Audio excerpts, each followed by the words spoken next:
one of the things I want you to understand, Caleb, is when you're doing your journaling and your logging, which is what you're going to be primarily doing for the full month of August. You're not trying to do anything specific about entering the market, but you're just collecting data, collecting information, and you're being organized. So that way it's training and activating your reticular activating system. The things I introduced yesterday, I kind of want to give you the rule-based idea on what it is, very specific, and I have to clarify a few things because it was live streamed yesterday and I said a couple things incorrectly. For instance, it was me referring to the second stage of reaccumulation. I miscalled it second stage redistribution. Oh, that's for market maker sell model. I introduced some things yesterday visually.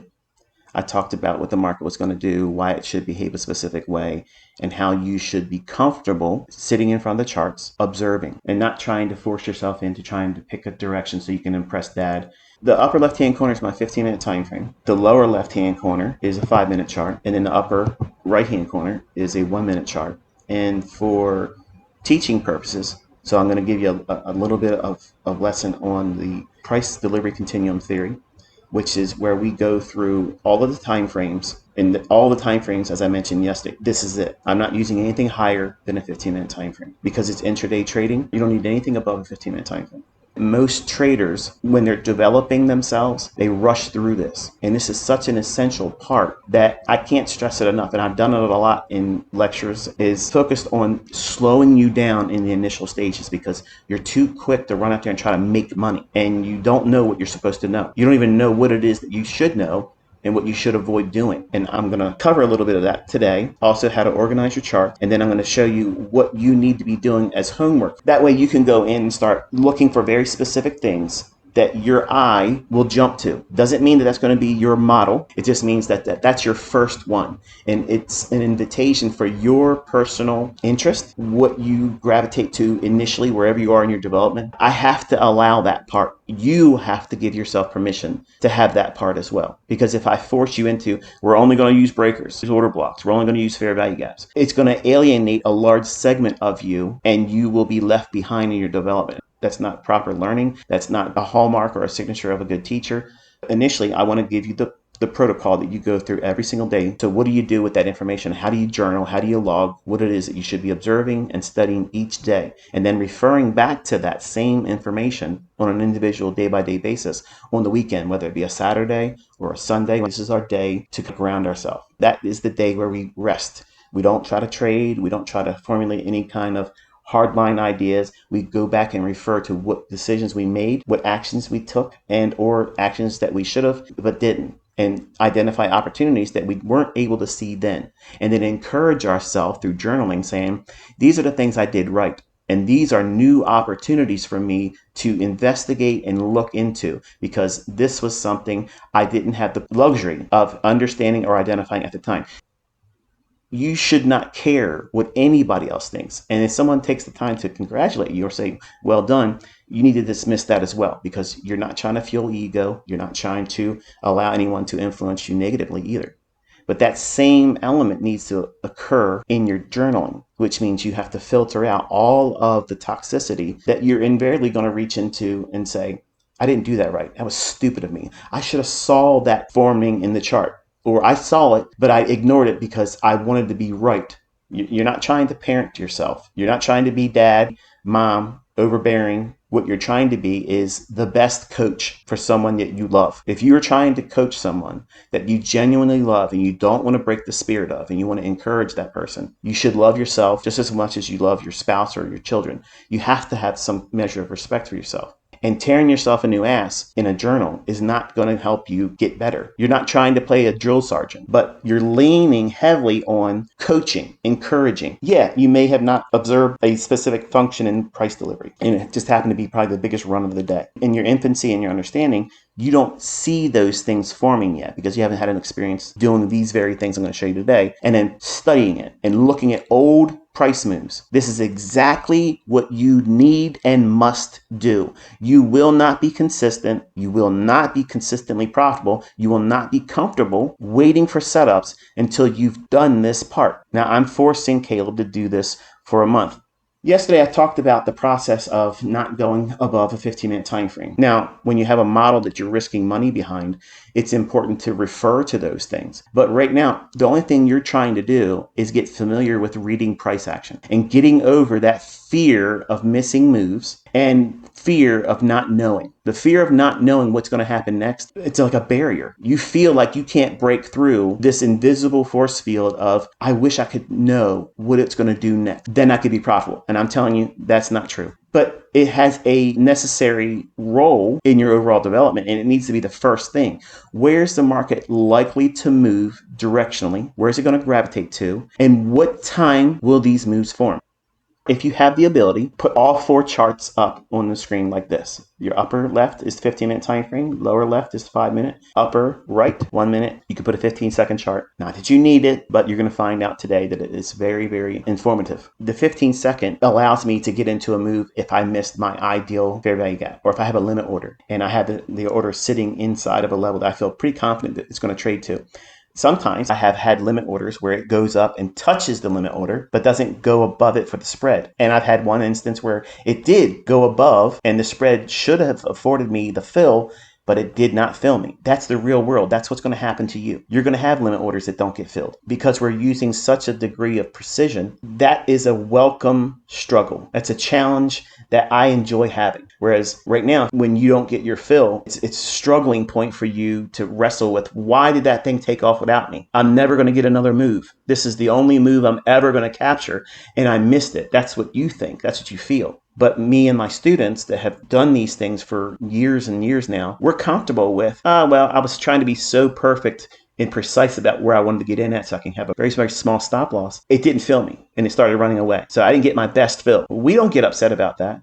The advantages of a 15-second chart is that I can get into a price run that I missed on a 1-minute chart or any other time frame that I may be looking at. But for the rules that I'm placing on you, Caleb, until I tell you otherwise, you're not looking at anything else. The 15-minute time frame, what you're doing is you're looking at time first. And let me first cancel out the confusion I probably caused. So here's 7 o'clock in the morning today. You want to put a vertical line on that. It doesn't need to be a bold color or anything like that. You want to just be able to annotate 7 o'clock. The things I mentioned yesterday where I said you want to start at 7 o'clock in the morning, that's true, Caleb. You don't want to look at anything prior to 7 o'clock because you are not versed in anything with the London session. I'm not expanding your focus and time beyond the scope of 7 o'clock in the morning, New York local time. That's the earliest you can refer to in price. Okay, because this is going to answer the confusion I caused yesterday. At 7 o'clock in the morning, that begins your hunt for relative equal highs or relative equal lows. What I meant to say, but I wasn't very successful, this is the part where I said this is really important. This is key takeaway information. Do not look for your relative equal highs or lows prior to 7 o'clock, Caleb. That does not mean students that have learned models from me in private mentorship that they shouldn't be doing an observation on these relative equal highs. Because if you're looking at prior to anything at 7 o'clock in the morning, what you're really doing is you're referring to London sessions price data and its profile. Market profile is it making the high or low of the day in London? Is it setting up a consolidation to expansion trend day? Is it going to be just a trending day? Is it seek and destroy? This reference point at 7 o'clock, if you know how to trade other price action models or ideas that I taught, and you've been with me as a student for a while, and you do trade London setups as a continuation or a potential reversal for a New York session market reversal profile, where what that means is the London session between 2 o'clock and 5 o'clock in the morning, if that session time has seen the market drop like we see here, if there's going to be a New York session market reversal profile, that means that they're most likely going to see price trade back above and overlap all of the movement that was started at 2 o'clock in the morning here. If you're a brand new student, or if you've been familiar with some of my videos, but you just feel confused and you've never been able to find a footing on how to start, where to begin, this is what I'm teaching that to my son Caleb, because he's in that same boat and he doesn't really know what he's doing. So what I'm trying to do is I'm stripping it down to the chrome and saying, this is what you focus on. And then when he shows me by his progress that he understands what I've given at this point here, then I will expand his circle of focus and his intentions on other factors of time. Honestly, you don't need anything extra outside of today's stuff. So in clarity, if you are a trader that understands day of the week and time of day and London session trading and how can communicate a potential continuation or reversal in the New York session, you should have been fine with yesterday's commentary. For anyone that wants to look at the London session and you understand daily range and you understand all the other things I've taught and you're more of an advanced trader, you can look for setups prior to 7 o'clock in the morning. But if you're brand new, don't even worry about that right now. So for clarity's sake, at 7 o'clock in the morning, what you're doing is that's your beginning of the day. You're now starting to look for relative equal highs and lows. And you start on what time frame first? The 15-minute time frame. At 7 o'clock, did we create a relative equal high yet? No, we just have one singular high. Do we have relative equal lows? Don't look at this because it's before 7 o'clock in the morning. Don't do that. Don't even refer to it. The rules are very simple. You're waiting to see relative equal highs and relative equal lows form after 7 a.m. These two lows may be a factor for the 5-minute chart. So we're going to go to the 5-minute chart and expand that. If this starts to rally, we don't have it yet, this could potentially become relative equal lows. Now with that, all you're doing is you're making a mental note of it. You're not annotating your chart because it's not there. You never, never, never lead your expectations with something that has not actually formed in the chart. Don't predict the setup. You have to wait for the setup. You have to wait for these signatures to form in price. You cannot anticipate them. You don't know what you're doing yet. That experience will be given to you by exposure and repetition. That's the only way you glean the experience. You have to do these things and they are monotonous. They feel like they're fruitless in the beginning. And that's why I'm talking to you this way, because you're going to want to not do this. You might do it tonight, but something's going to happen. Next week, you're going to want to do something differently because it's not making you money. So post 7 o'clock, you're scanning through, looking for relative equal highs and relative equal lows. We can't refer to that low because it's before 7 o'clock in the morning. So we go down to a 1-minute chart. And here is the 7 o'clock delineation. And you're looking for relative equal highs. Now, these have already happened. So that's something that you could have observed. It ran through there. So what did this do? There's two different characteristics in price delivery that is a very simple perception of what price has done. It took an area that's smooth and made it jagged. So what happened here? This was an engagement for liquidity. So what did it do? It took buy side. After it took that buy side, where did it go directionally? Lower. So if it's done this type of work, then you have to go back through this price leg from here down to there. See that? So what you're going to wait for is something after 7 o'clock in the morning to create relative equal lows. It could rally up, and then these relative equal lows could be the setup for a run lower. And if it goes below these relative equal lows, and I'm not saying it's there yet because I'm not trying to push that on you today, but these are the things you're doing as you're watching the chart. You're observing and referring. So if these become relative equal lows and it rallies higher than this high here, these become relative equal lows. And if it wants to go below that, how far can it go? Refer over there. That's not the same thing as looking at relative equal lows before 7 o'clock. You're just looking for liquidity for the sake of the liquidity. And you're referring to how far can it go beyond relative equal highs or relative equal lows. You got to look at market structure outside this parameter. But initially, all you're looking for is to get a draw or a short-term bias on a time frame, whether it be 15, 5, or 1-minute chart, where it affords you movement. You're watching to see how it attacks or tracks to a relative equal low or a relative equal high. We already see that they've done some work up here. There was a shark frenzy. There's blood in the water up here. We don't want to trade into this because they've already done a lot of things in here. So what we're doing is we want to see it try to make an attempt to run out some kind of a relative equal low. That's what you start with. It doesn't mean you're right. It doesn't mean it's going to pan out. It's just that's what you start with. That's the process. So you work from the 15-minute time frame, look for relative equal highs, relative equal lows after 7 o'clock in the morning. Even if you see them obviously right before 7 o'clock or during the London session, ignore them. All you're trying to do is learn how to encapsulate price action. If, say, all this price action here was over the course of 15-minute time frames or 30-minute time frames, and this was the close at 4 o'clock in the afternoon New York time, what that would indicate is that this was the daily range. It created the Judas swing here, it dropped down, and it came off the low to close near the low of the day. That's power 3. You're going to discover that every single time you sit down and you look at the AM session, you're looking for some fake manipulation that creates all of this animation, and it does the harmful work of hurting people and putting them out of a trade that would have been profitable or putting them in a direction that's not right. And now they're trapped long in this case, and then they rake them across the coals and drop it lower. You're looking for where retail, they're going to be looking for support and resistance. We look for liquidity and inefficiency. And when you go through the process of looking for all of the relative equal highs and relative equal lows on the 15-minute, the 5-minute, and 1-minute chart, once you have either panned through and either identified what's available on any one of those time frames, or if there is none that's obvious, then what you do is you go through your charts and you annotate all of the inefficiencies. And we're going to work our way back up. So right now we're on the 1-minute chart. You see this. There is no volume imbalance in here. So you're going to start right at the candle's low, drop it down to the very next candle after the big long down close candle. What kind of fair value gap is this? A down close fair value gap is a SIBI. Stands for sell side imbalance, buy side inefficiency. That means it offered delivery on the downside. It's inefficient in any movement back up inside that same range that creates this one single pass through until you get into this area here. So that's the furthest we went back up into this range right there. So it's inefficient by characteristic and definition. Anything above this high up to this candlestick's low, right there, that candlestick's low. All of that is inefficient and is inviting the opportunity for price to want to trade up into it. Doesn't mean it's going to happen right now. Doesn't mean it's going to happen this session, but that's the characteristic. Then you have this one in here.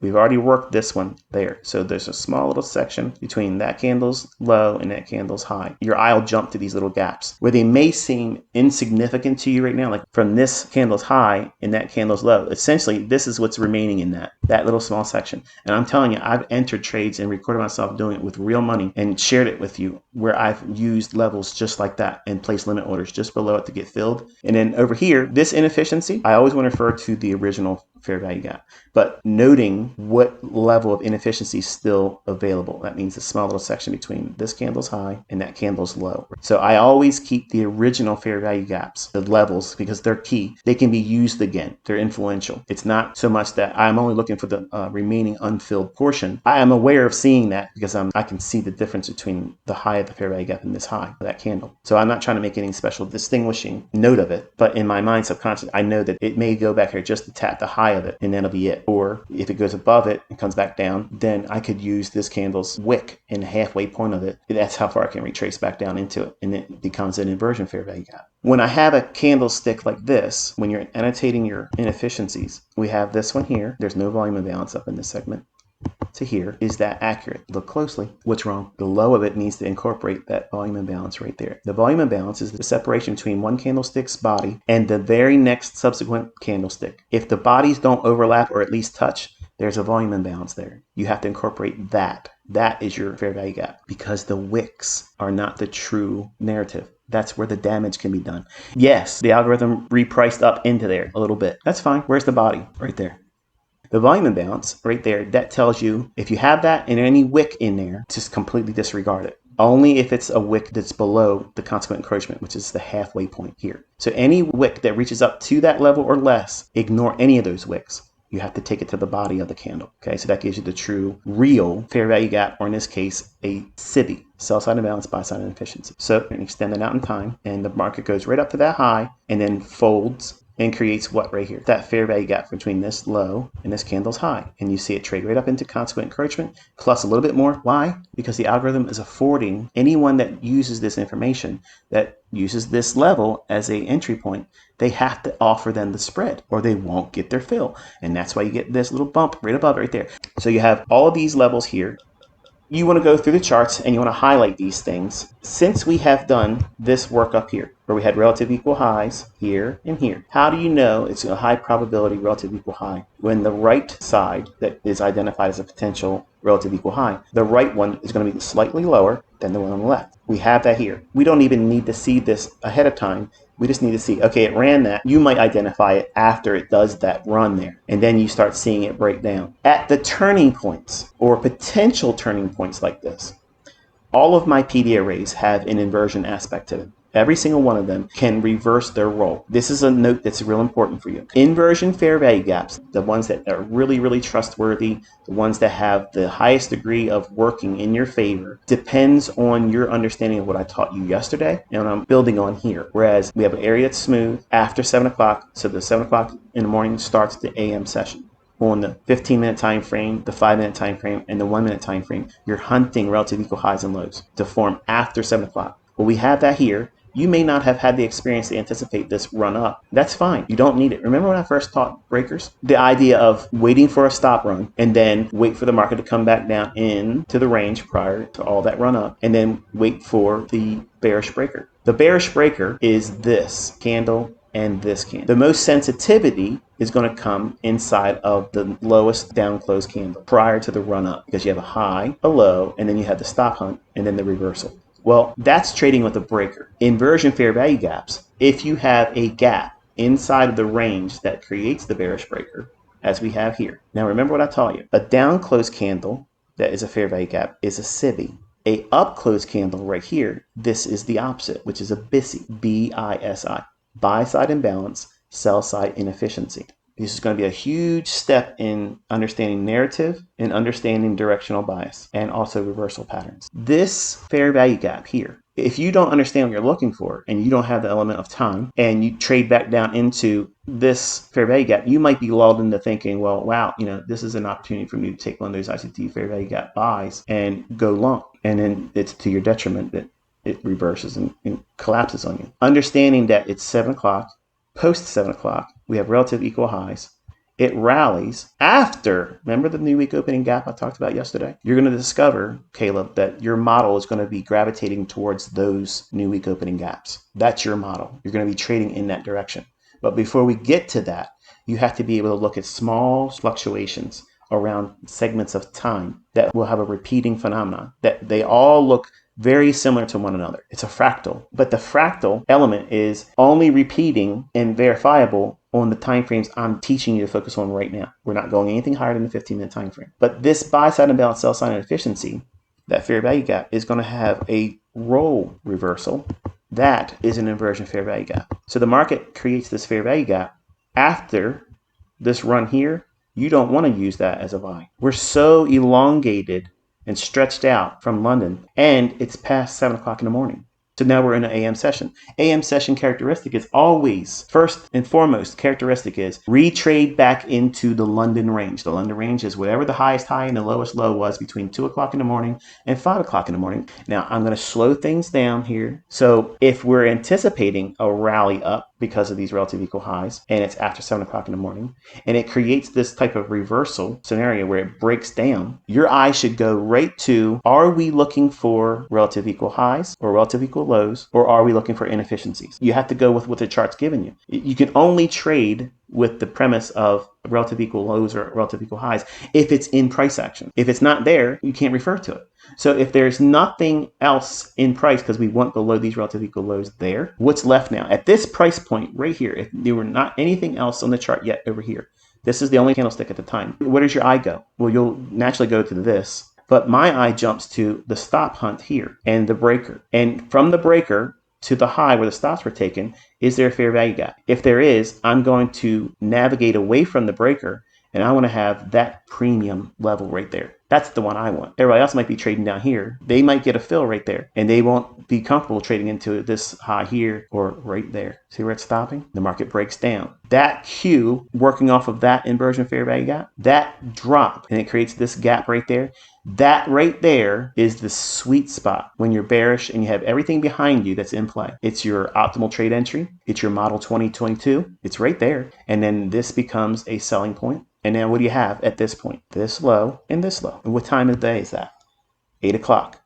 So the price is rallying up against the underlying expected move or directional bias, because this move here has caused a potential reversal. So now you have relative equal lows here. But how far can it go? You have to refer to the range prior to that reversal pattern that formed after relative equal highs have been taken. So all you're doing is you're looking for areas where they can stop people out and go the other direction. And you're looking for little periods of price action where obvious highs can be targeted, obvious lows can be targeted for liquidity purposes. And in between them, or if there's nothing new to work off of, then you focus on all of the fair value gaps, the inefficiencies. Your eye will jump to them with experience. You'll see them more the more you do this. And because of that experience factor, you'll learn to filter out some of them because they've already been used several times. It doesn't mean that they won't be used again. It just means that the ones that are unfilled or left in a state of imbalance, like this portion of this gray box here, from this candlestick's high to that candlestick's low. There's a little bit of inefficiency, and graphically it looks like this. That's the remaining portion that's inefficient, that little segment up there. It doesn't mean it can or needs to fill it right now. It's just that's the part that my eye goes to. But you still want to have the low, the midpoint, which is consequent encroachment, and the high. You want to have those levels all the time because they will refer to them. If the price is trading anywhere around this range here the rest of the day, it will use it again. These inefficiencies are the real support and resistance in price action. You'll see them, kiss them, turn on a dime, go right to the level, stop, turn around, the bodies of them stop. Like, it's so precise, it's laughable for anyone to say there isn't an algorithm.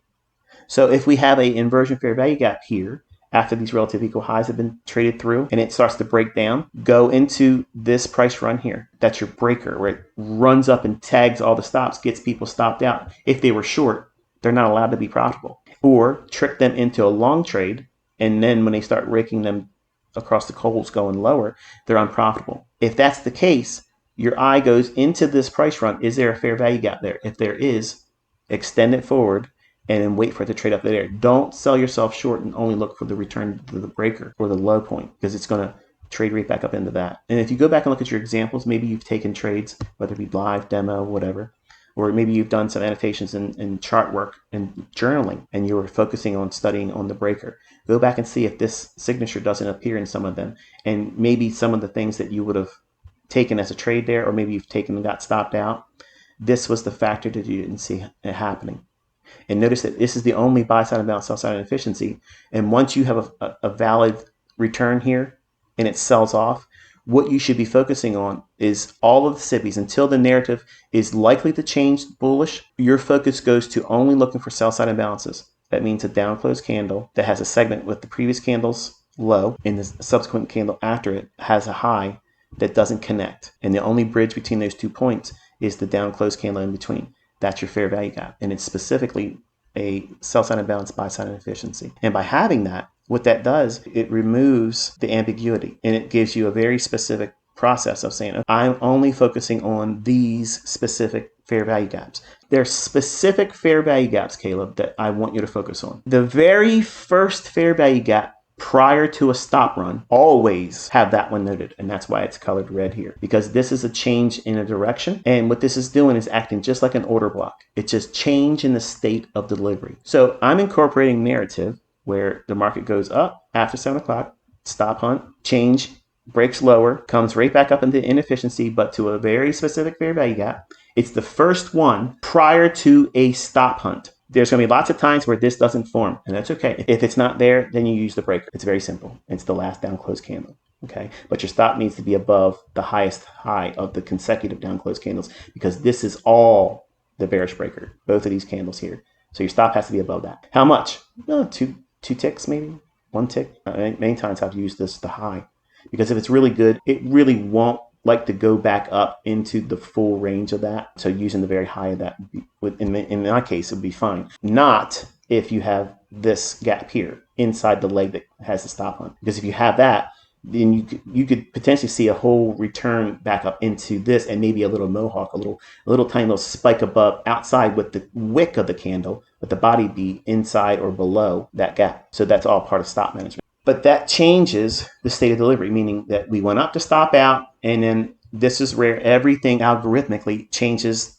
Now we're going to start going lower. It's going to seek sell side liquidity. It's going to reach for sell side. It's going to expand lower. So you want to key off of and look for turning points, or what will be future entry points for you, Caleb, for trades that key off of these sell side imbalances, buy side inefficiency. Every single SIBI, every single short-term high. So why do you want a short-term high noted? Even if it's a singular one, because there's stops above that. We already have a relative equal high here that formed, and it caused a potential reversal that moves lower, that seeks liquidity. We had relative equal lows here. It traded down through that. And then we had all this business in here. We swept below that here. Every sell side imbalance. Notice how this one here, what's this fair value gap? By classification and name, what would you call that one? It's a buy side imbalance, sell side inefficiency. I'm not looking at that one. I won't highlight that one. I won't extend it forward, because it's against the underlying direction and the state of delivery, which is it wants to go lower. So if it wants to go lower, I'm not interested in this unless it shows me that it wants to reverse and it's done something very violent down here. Like it could do it here. I'm not saying it will, but if it did something violent and started to reverse, then I would draw my attention to this one, because then I could act on that as an inversion fair value gap, because it would reverse its role. But right now, when the narrative is in motion, every sell side imbalance, buy side inefficiency, I'm referring to. I'm not always drawing them out on the chart, because as you'll see, it can be rather busy on your charts, and I like to keep things naked but not afraid. You can see it trading up into the consequent encouragement of that one. When you're observing price action, you're spending your time not pushing a button trying to trade. You're in your own little bubble every single day, and you're looking for these things to unfold. Now, if you recall, I mentioned yesterday that 8 o'clock is the same thing. There's another point of confusion I want to clarify. I talked about the first 30 minutes after 7 o'clock, after 8 o'clock, and after 9 o'clock. That is your pre-session range, okay? It is 30 minutes of you expecting something opposite. So in other words, if you see relative equal highs, what would you expect after 8 o'clock? You would expect a price run lower. Well, what is that by definition? Opposing directional run that's against where you think it's directionally going to go. That's a Judas swing. That's manipulation. It's something that goes against the grain of what your expectation. If you look around yesterday, everybody's titles on YouTube had stock market crash, and I was in here telling you it's going to go up, because everybody had the same idea. And I sat down with you, explained to you this is what it's going to do, and we wait for it to present itself, and then we put in motion a plan of where the next foothold or the next grab point, like rock climbing. Well, in this case, we have a descent. Even though they were not trying to trade relative equal highs and lows prior to 7 o'clock in the morning, if this does this and it starts to move lower, you have to incorporate the range. What range is that? The low that was formed prior to it crossing the threshold of 7 o'clock in the morning. So we have all of this run here. So every single one of these inefficiencies over here, here, even though it's been used already, you extend them in time, and they will be places for you to anticipate price going up to and pushing into it, and then resisting and going lower as it works and gravitates to that low right there, as I was hinting at earlier.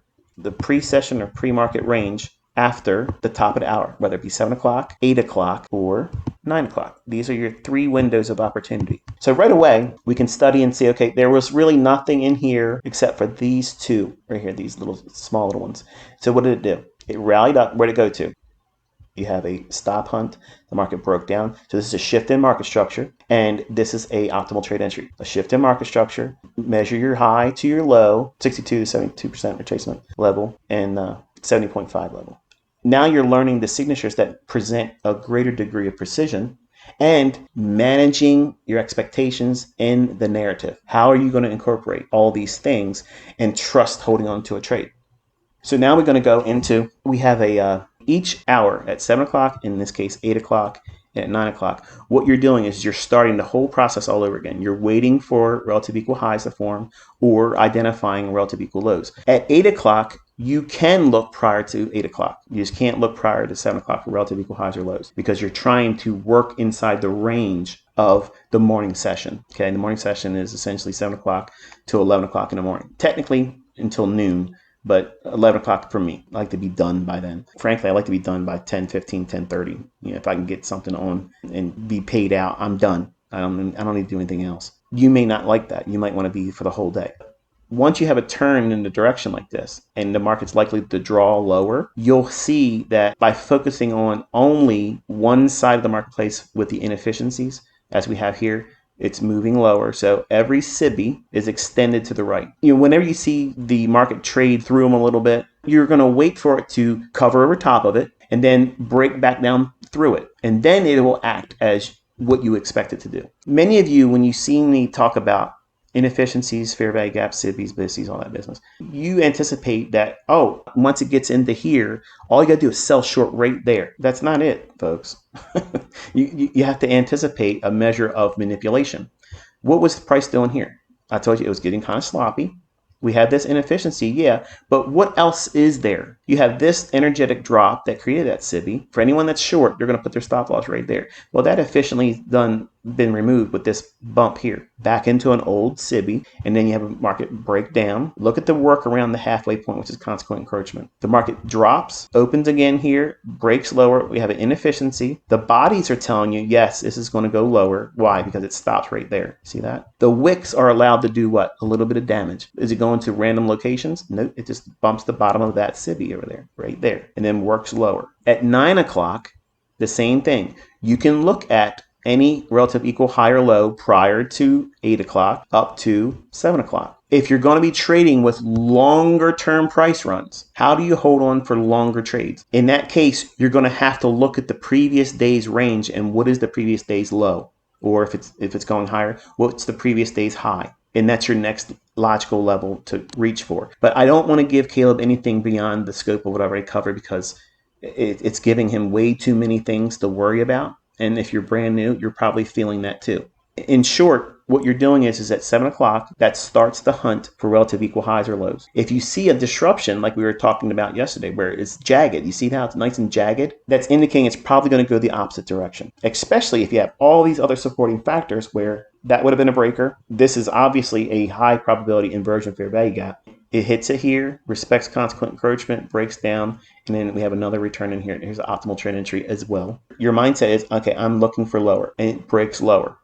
And then you highlight every single time it creates an inefficiency where it's a big candle that doesn't have any overlapping with the candle prior to it forming or the candle after it. So it creates that inefficiency, that imbalance. And then when you have these long, protracted consolidations like that, it's really better for you to sit still. Let them do whatever they're going to do. Why? We have relative equal highs and we have relative equal lows. You're going to be playing the breakout game. And I'm not a breakout artist. I'm not trying to guess. I want to see what the market's going to do. So by this run up, it can trade into any one of these fair value gaps in here. It does. And does it fall out of bed? Yep. So what I would require, we want to see this fair value gap as an inversion fair value gap. Well, that means it ran above it. It's got to go below it and then do this right there, that function of redelivering to it. Then a deeper protraction lower to upset any liquidity that would be resting below here.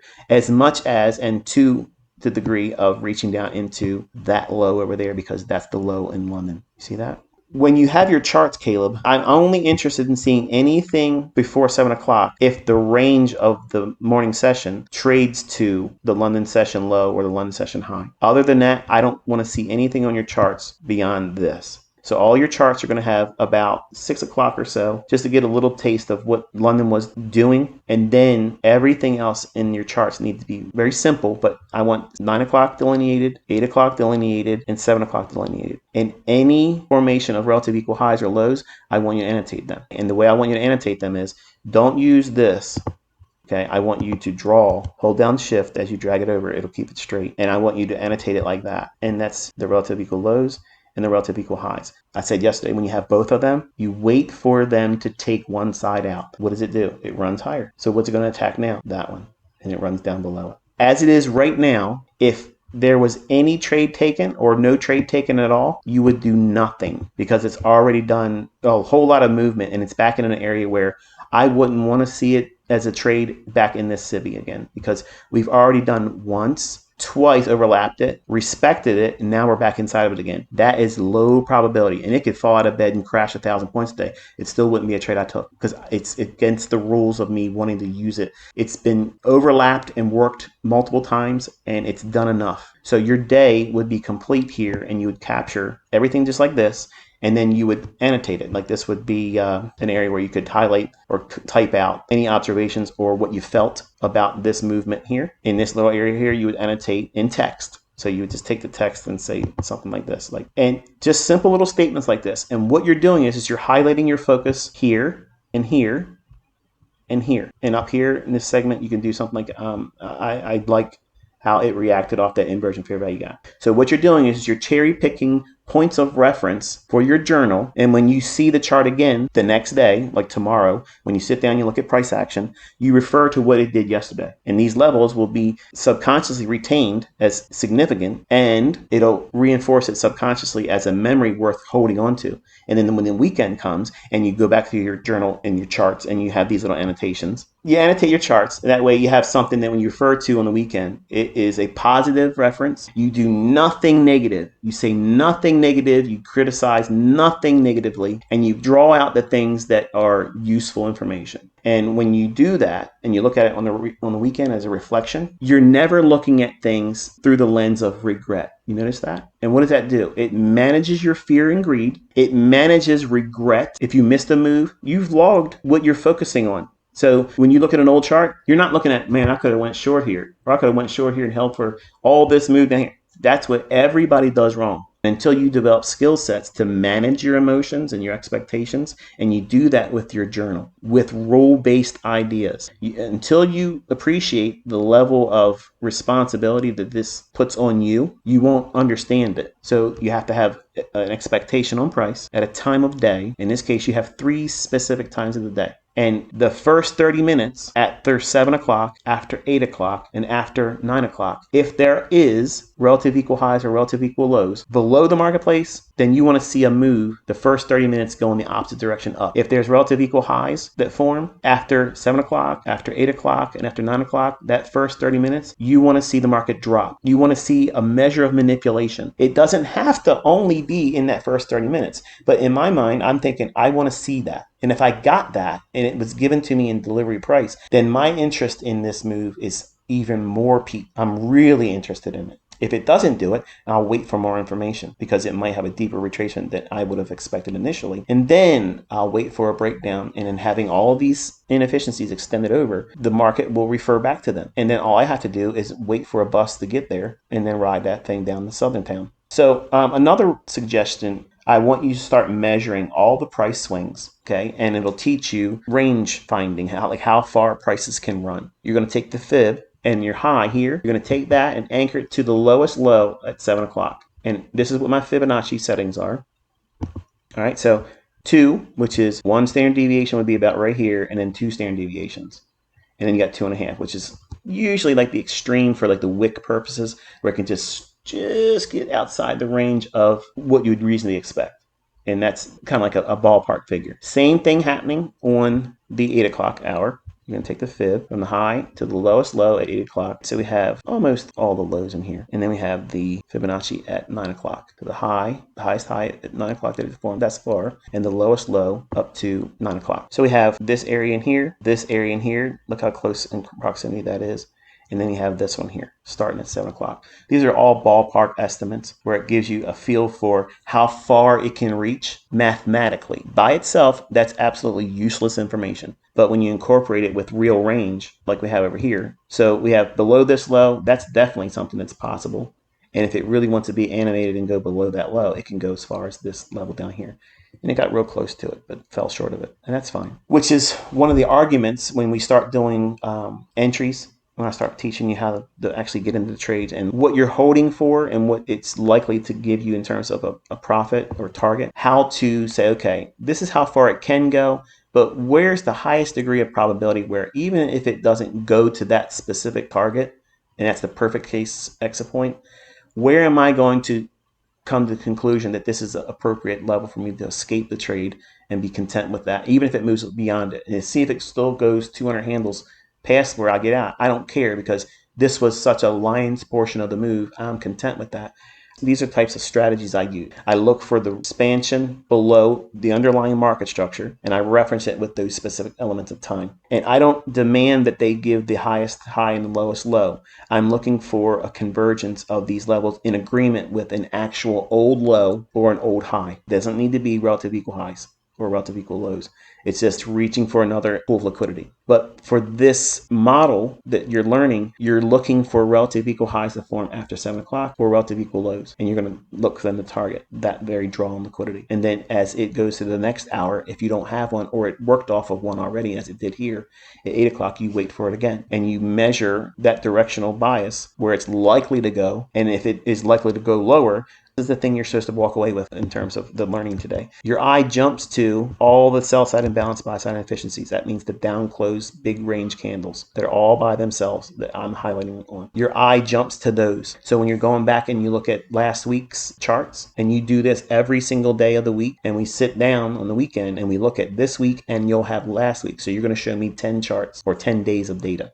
All of this needs to be shown at the very lowest 1 minute chart, but referring to things on a 15-minute chart that has some relevance to what you're looking for based on the rules I'm giving you here. All you're doing is limiting your focus and highlighting, okay, it's likely to go lower and reach for relative equal lows, or it's reaching higher for relative equal highs. Once you determine that, you stick with it, even if it turns against you. This is the part that some of you are going to be uncomfortable hearing because you think it's going to work out perfectly for you and want to go do demo trades or past funded account challenges or trade with real money because you think you've learned it already. That's a mistake. That's foolishness. Don't do that. What you're doing is you're sticking with an idea and a process. My best model is not 100%. So I have to afford myself the flexibility that I'm going to do it wrong. Don't try to anticipate a setup. Wait for it to be there. Because if it's really there, you'll see it. And contrast that with, well, I think it's going to go up. I just want to hurry up and get in there because I'm afraid it might run off without me. And I don't want to wait for the setup. And then you get in, and then it starts squeezing against you. Maybe even trading back to a level you thought was going to be the entry for you, but now because you entered at a higher level, it's drawing money out of your account, and you're worried about that. Not, well, it was originally going to go to that level and get me in, but then you get out, or you put a stop loss in there too quick because you don't want to lose too much money, even though that subconsciously you should have never took that trade. All those things are managed and prevented by doing what I'm telling you to do here. Don't worry about trading right now. Don't worry about entering anything. You need to be focusing on what is important in the marketplace right now. So if the market's going to gravitate lower, your eye jumps to only SIBIs. If you start seeing these SIBIs, that's these down close, big, large range candles, you have one here. You see that? We have the market trade up here. The bodies are pretty much respecting this inefficiency. The wicks go back to this SIBI that acts as an inversion fair value gap.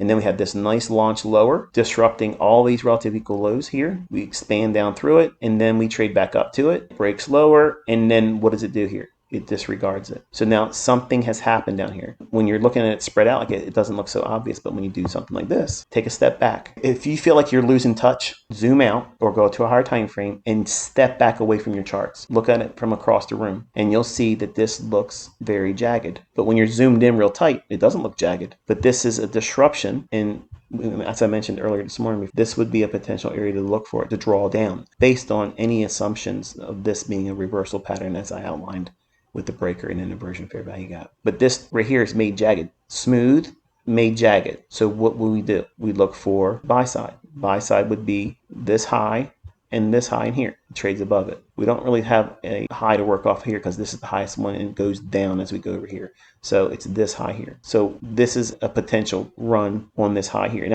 then once it does it, if it does it at all, you go back through the price action and you study what was there and you pull out the points that you understand about what it is I teach. Breakers, fair value gaps, institutional order flow entry drills, inversion fair value gaps, mitigation blocks.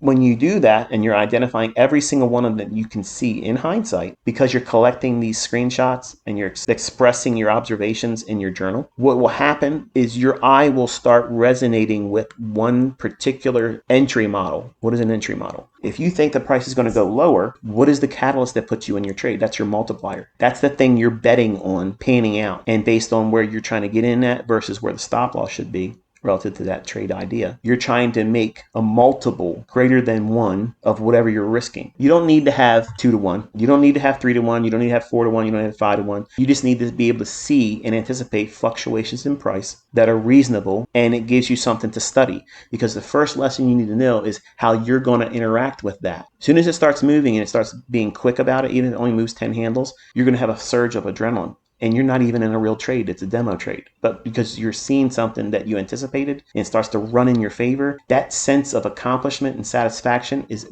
very, very addictive, which is the reason why you go in and you push another button on demo. Oh, I'm going to do another trade. That felt good. Let me do it again. Let me do it again. Like someone scratching your back. You don't want to find your happy endings by over trading. That's not good. Your happy ending comes by doing very little and being content with that. That's the secret sauce in trading. Doing very little and being content with it. everybody else, and I was like this before too, you get a win or you make money or you do something right, and that sense of accomplishment, nobody else feels it because it's in your skin that you're experiencing it. And showing somebody a chart or showing someone the move, even if you recorded it, even if they told you you're the GOAT, it still isn't going to satisfy you because you want them to feel that orgasmic experience that you felt because you saw it coming, you executed on it, and then it panned out in your favor, and it delivered with fierce momentum. Like it was real quick and sudden. It was immediate response. It listened to you like you had it on a leash. You need to quell that because nobody else is going to feel it like you want them to. And you're going to be in a pursuit that always seeks outward confirmation.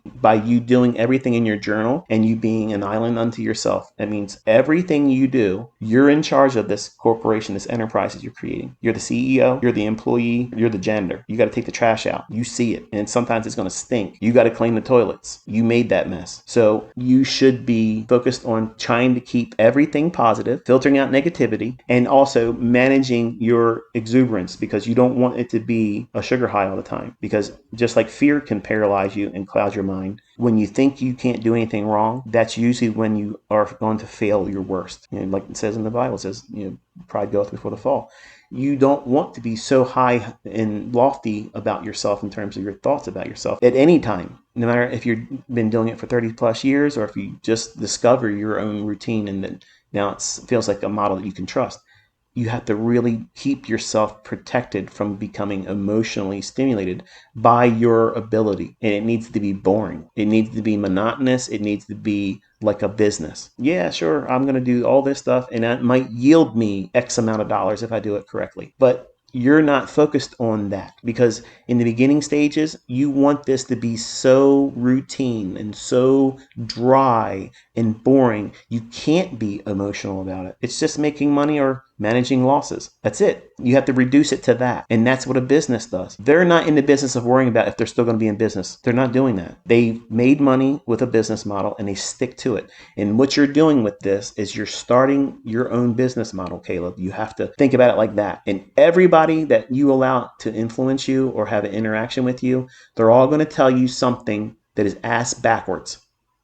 Because this is as simple as it gets. It's either going to go up or it's going to go down. Why would it go up? It's going to go towards relative equal highs, or it's going to go down to relative equal lows. It's not obvious. If it's not obvious, why are you risking money? You have to know when the odds are in your favor. And when it's so obvious, it's so easy. That's what I'm pointing out this stuff. And I'm telling people, look at this, look at that, look at this. I'm not every single day in Tanja's live stream or in Trades by Matt. I'm listening to both of them. I'll go to their chat and I'll see if they're in love with something that's opposed to what I'm doing. And then I'll use them as sentiment. Not them particular, the live streamers, but their audience. And the more cheerleading they think, or the more backbiting they think for someone else that has an opinion that may be similar to mine, I am much more emboldened by my trade idea because of that very thing. I use social media as a sentiment gauge. And if I have a trade idea and the general public, if they're diametrically opposed to that, to me, that's the surest thing there is. I have no doubts that it's going to pan out then.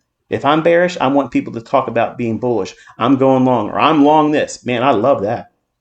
But if I have a trade idea that I'm not all that terribly excited about, where I think it's still in the early stages of developing, and I see so much chatter that's very similar to what I'm expecting, I'm not taking that trade. Because if the street money's in alignment with what I'm thinking, and it's already a lukewarm idea anyway, I'm going to side on the fact that I'm probably wrong. I'll just stand out. And there's a few times, and it's not many, but it's a few times where I stayed out because of that, and it ran without me. And that's okay. I can sleep good with that. Because unless you have 2 years of salary and you've had consistently being able to double your income with your trades, you have no business thinking about quitting your job. You don't realize when you quit your job, you've made trading harder because now you have to eat on your results. And that, my friends, is very, very difficult unless you know exactly what you're doing. That means knowing when not to do something and when to do it and when to push it real hard, because that circumstance, that environment you're inside of right now, it's really ripe to really be milked and just take it to the limits. When you feel like you have lost the plot or you can't see it, be comfortable saying, I don't know today, or right now, I don't know. And there's nothing to be ashamed of in that.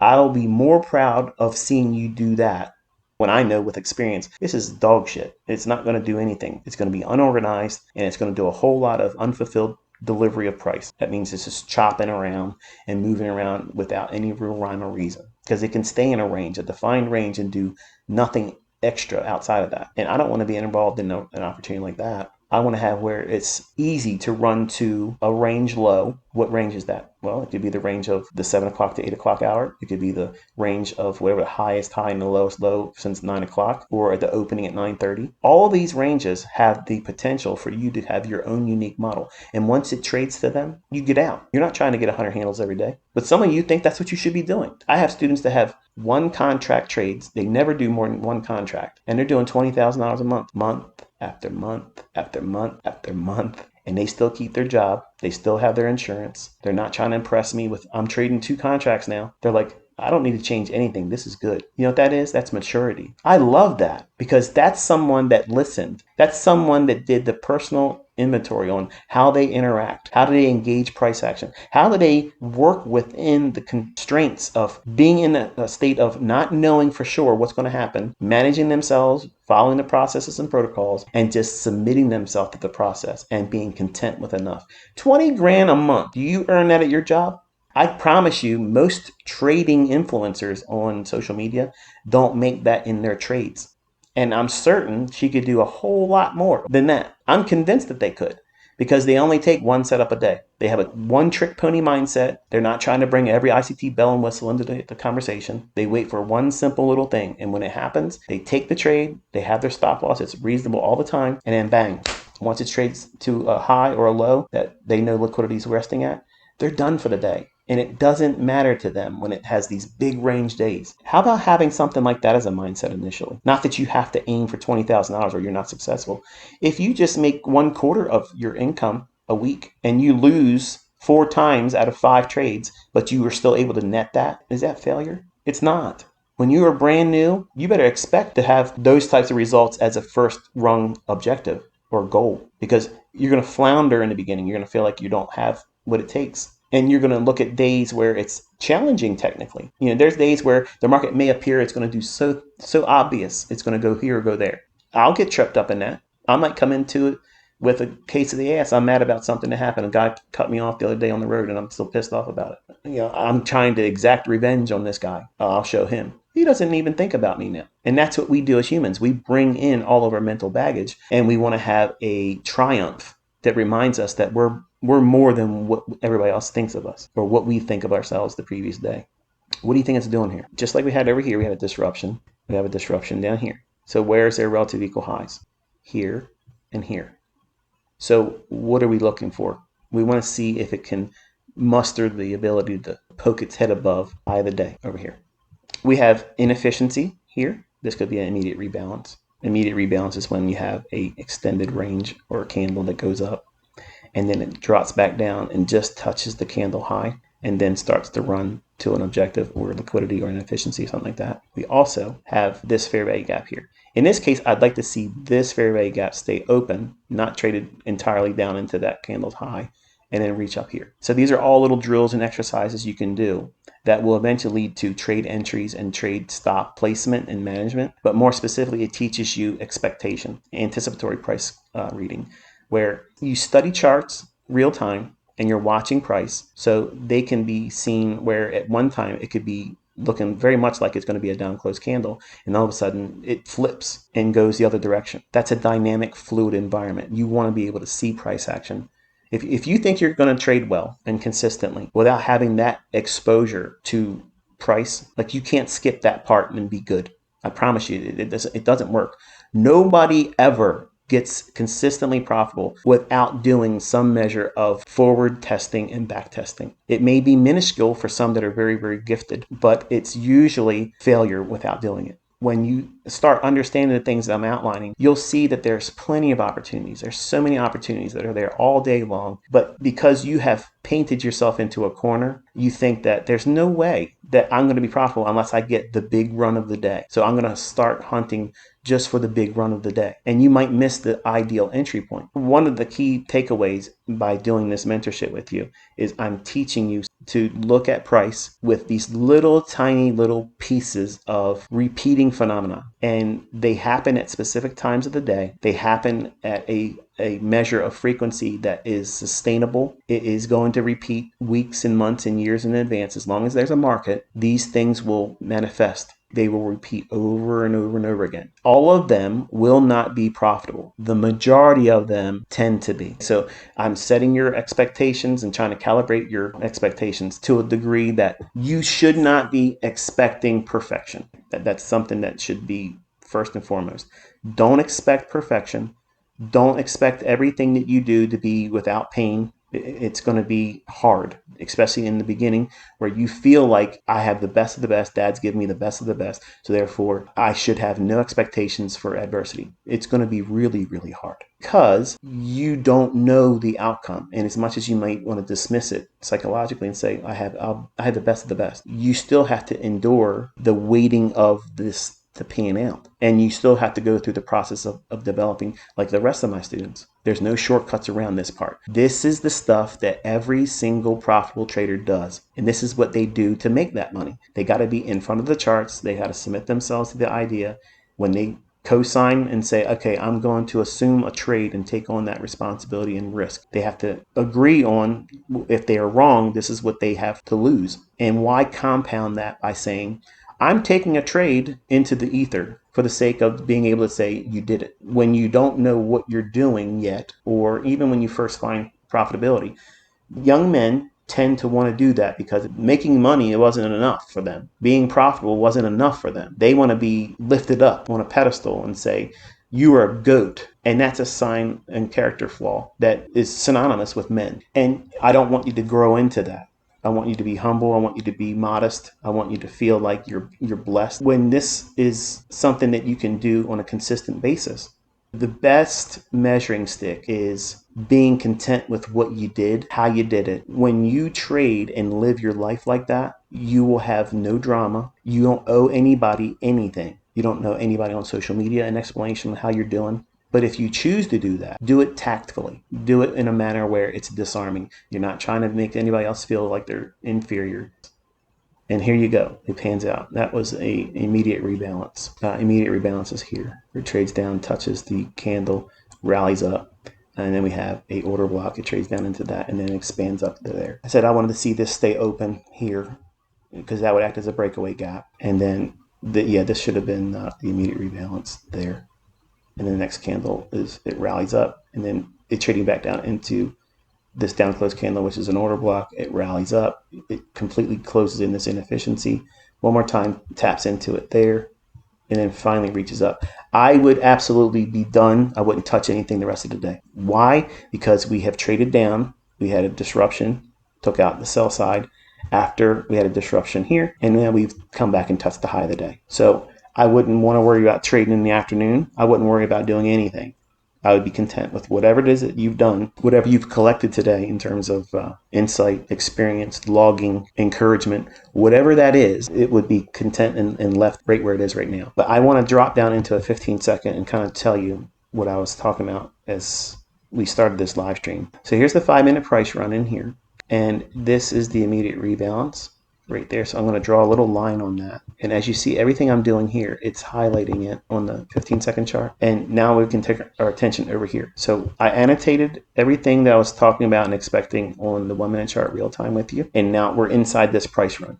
So I'm going to talk about price delivery continuum theory, where you have an expectation where price is going to gravitate to, and it gives you a continuous opportunity for you to be a participant in it. Because the markets are fractal, they're going to offer you setups on one time frame, and then that time frame has, once it's expired all of its opportunities that's used for an entry mechanism, you can't do anything else unless you're going to just chase price. I don't chase price. Okay, I'm going to show you how you can effectively and efficiently use a 15-second chart. Should you ever want to do so, you don't have to, okay, but you're going to find that it is very forgiving for traders that have missed an ideal entry or wants to, I'm going to say this, But please do not take this as an invitation to start doing it yet, because pyramiding and adding to a trade that's winning, that is very, very challenging for me as a mentor to teach that, because I already know that you want to do as much as you can to make money as fast as you can. It's important for you to be comfortable being consistent with small trades in the beginning. Because if you can be consistent making small trades, you're building the mindset, you're building the skill set, really, to adhere to rules and not chase extra money. And you're going to want to do bigger trades all the time, especially if you start sharing your results, because the novelty will wear off fast. Everything's got a novelty aspect to it. Everything wears away. I'm a millionaire, and I'm telling you now, if you can make $1,000 a week trading, you're doing really good. There's nothing to be ashamed of. That's actually something to be very, very proud of. But what happens if you can only make $200 right now, or in the first 3 or 4 months of you trying to do this? That's not failure. Failure is, I'm quitting and I'm never going to put more effort into this. So you have to lower your expectations. But anyway, as I was showing on the 1 minute chart, it was likely to come back down and touch the top of the candle and then start to expand up into this blue level. Okay, that was the initial high of the day, right at 7 o'clock in the morning. And if you look at what was happening here, it traded up and then came right back down. See that? What is occurring there? It's coming right back down, and it's rebalancing the inefficiency of this quick sudden price run from this close to that close. That's what's occurring. So what the algorithm does, it refers back to that price point at that time, and this is what goes on. The market algorithm starts from a higher time frame and refers to key price points that are salient to where it's at right now. At given sets of time, it will refer to close proximity points of reference, and that means things like this, where we have a quick sudden run like this in a 15-second chart, in a 5-second chart, a 1-second chart. It's cycling through very, very fast. The mechanism that's going through all these calculations so fast, you can't keep up with what's actually going on. So when I had to sit down and create a language to try to compare and contrast the closest thing I can and not break any agreements, this is what you have. You have this visual representation of it, where it's likely to draw to this level and just above it. It comes back down, and where there's an absence of a fair offer for buying on a down tick. You ever hear how when the circuit breakers go off on the market, where it goes too far one direction, there's a circuit breaker, they halt trading.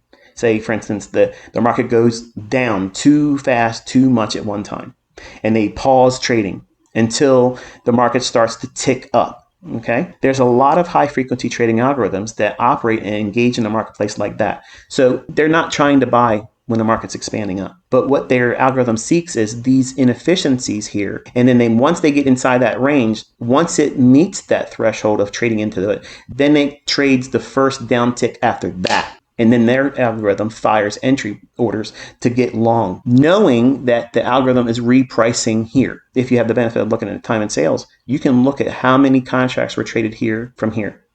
That's not a lot of contracts from here to there. It doesn't take a lot of contracts to move price. It just needs one contract to book and show time of sales. It's not volume that's moving price.